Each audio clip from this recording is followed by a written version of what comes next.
তিনটি সংখ্যার গড় 21, আরও একটি যুক্ত হলে 18, চতুর্থ সংখ্যাটি কত?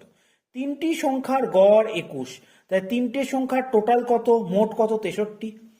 তিনটের সাথে আরও একটা সংখ্যা যোগ হলো, তাহলে সংখ্যা কতগুলো হলো? চারটে।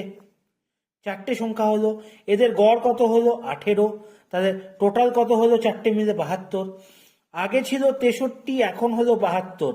বলো, তার মানে চতুর্থ সংখ্যাটা নিশ্চয়ই এই দুটো ডিফারেন্স, মানে বিয়োগফল।